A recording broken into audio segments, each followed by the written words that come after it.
वहीं यास तूफान के कहर से करोड़ों की लागत से बना कांची नदी में उच्च स्तरीय पुल बहकर गिर गया है। यह पुल तमाड़, बुंडू और साथ ही सोनाहातू तीनों प्रखंडों को जोड़ता है। महज 3 साल पहले ग्रामीण विकास विभाग विशेष प्रमंडल ने कांची नदी पर 13 करोड़ की लागत से पुल का निर्माण करवाया था। वहीं स्थानीय लोगों का कहना है कि पुल निर्माण में घोर अनियमितता बरती गई थी, जिसका परिणाम आज ये निकला कि पुल जो है वो तेज आंधी तूफान में बह गया।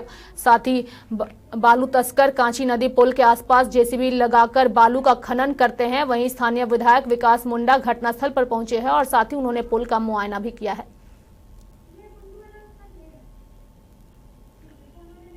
तो करोड़ों की लागत से बना पुल जो है वो पूरी तरीके से ध्वस्त, यहां आप तस्वीरों में साफ तौर पे देख सकते हैं। और हमारे साथ हमारे सहयोगी जितेंद्र फोन लाइन पे जुड़ चुके हैं। हम सीधे उनका रुख करते हैं। जितेंद्र, यास तूफान का कहर जो है वो लगातार देखने को मिल रहा है और इन सब के बीच करोड़ों की लागत से बना ये पुल जो है वो पूरी तरीके से ध्वस्त हो चुका है, क्या कहेंगे?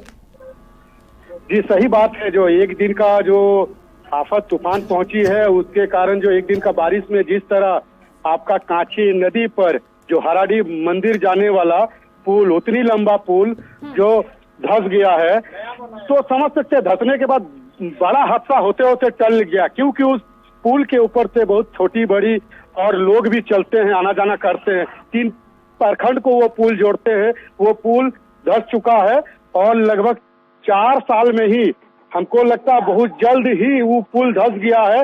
और उसकी जानकारी हमने जब ये रांची डीसी आज 5-6 रोज पहले बुंडू और सोनातू का दौरा किया था, उनसे भी हमने बात किया था। जिस तरीके से पुल ध्वस्त हुआ है, कहीं न कहीं आवागमन भी प्रभावित हुआ है। ऐसे में विकल्प के लिए क्या कुछ अख्तियार किए गए हैं ताकि लोग जो सुरक्षा व्यवस्था के बीच एक जगह से दूसरी जगह आ जा सके, इसके लिए क्या कुछ मार्ग जो है वो निर्धारित किए गए हैं प्रशासन की ओर से? अब चूंकि पुल ध्वस्त होने से रास्ता जो है वो बाधित हुआ है।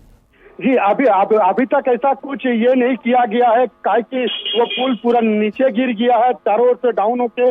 और ये पुल गिरने का कारण एक तरफ विभागीय दोष भी दिया जाए और वहां पर जो बालू माफियाओं का जो बालू उठाव चलता है उसके कारण भी ये जो पुल, बहुत सा पुल ऐसे जर्जर होते हैं। और आज से करीब 5-7 साल पहले उसी का बगल में एक बामलाडी पुल है सोनातू का ही, वो भी ऐसे ही धंस गया था बालू उठाव के चलते। कहीं ना कहीं बालू उठाव हो रहा, उसका भी लापरवाही देखा गया है। और प्रशासन की बात किया जाए, माइनिंग विभाग की बात किया जाए, इस बालू उठाव पर रोक नहीं करता है। जो यहाँ जो कई गाँव को जोड़ते हैं, पुल बनाते हैं सरकार की ओर से, लेकिन प्रशासन की लापरवाही और साथ ही बालू उठाव जिस तरीके से धड़ल्ले से चल रहा है, कहीं ना कहीं इन लापरवाहियों का अंजाम ही है कि आज करोड़ों की लागत से बना पुल जो है वो ध्वस्त हो चुका है और कहीं ना कहीं इसका नुकसान जो है वो आम आदमी को उठाना पड़ेगा। आवागमन पूरी तरीके से बाधित हुआ है। कहीं ना कहीं ये पुल जो है वो काफी महत्वपूर्ण इसलिए भी हो जाता है क्योंकि कई जगहों को जोड़ता भी है और ऐसे में आवागमन का एकमात्र जरिया ये पुल था जो अब ध्वस्त हो चुका है और इससे अब लोगों को परेशानी हो रही है। जितेंद्र, एक सवाल ये भी है कि क्या अब इसके बाद जिम्मेदार अधिकारियों पर कार्रवाई भी किसी तरह की होगी?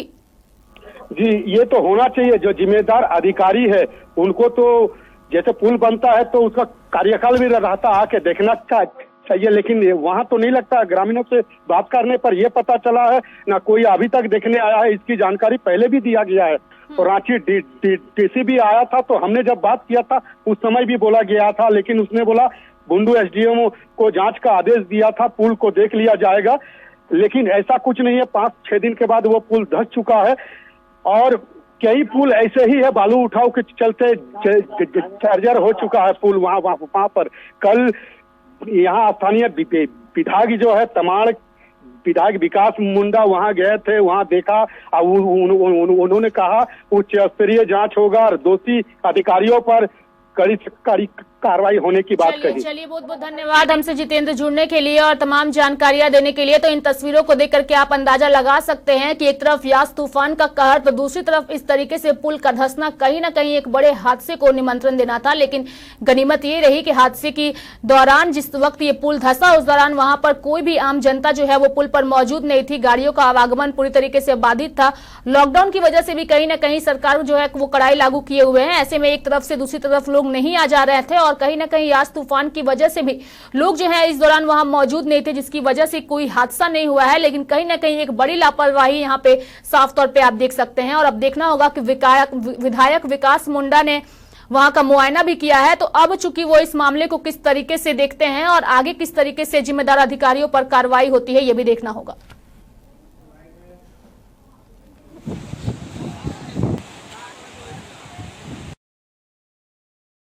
बारिश हो रही थी, जिससे बारिश का बहुत ज़्यादा पानी आ गया यहाँ पे। और देखा जाए तो इसमें सिस्टम का करप्शन भी बोला जा सकता है, क्योंकि अगर यहाँ पे अच्छा रॉ मटेरियल यूज होता, पिलर अच्छा मान के चलिए अगर 15 फीट 20 फीट गड्ढा करके दिया जाता तो ये चीज़ नहीं होना चाहिए। और दूसरा सबसे बड़ा कारण ये भी है यहाँ पे बालू का चोरी। माइनिंग के द्वारा माइनिंग वाले आते हैं यहाँ पे चेकिंग करने, लेकिन उससे पहले ही स्थानीय लोगों या फिर थाना के द्वारा इनको सूचना कर दिया जाता है। तो बालू खोलना भी हो रहा है, पूरा माफिया का रांची टाटा बॉम्बे यहाँ से बालू खोलने लेके जा रहा है। डेली यहाँ पर 2000 जिसपी लगा रहता है। तो हम लोग ग्रामीण से क्या बोले, मेरा घर यहाँ से भिटूडी श्रेणी तमाड़ है, 1 किलोमीटर की दूरी में है। यहाँ से हम लोग बोलते हैं तो क्या होगा, आप लोग के सामने के गाँव का जो जितना भी माफिया है और साथ साथ में जो विधायक है वो भी उसके साथ में मिला भगत है, और वो प्रशासन है वो भी मिला भगत है।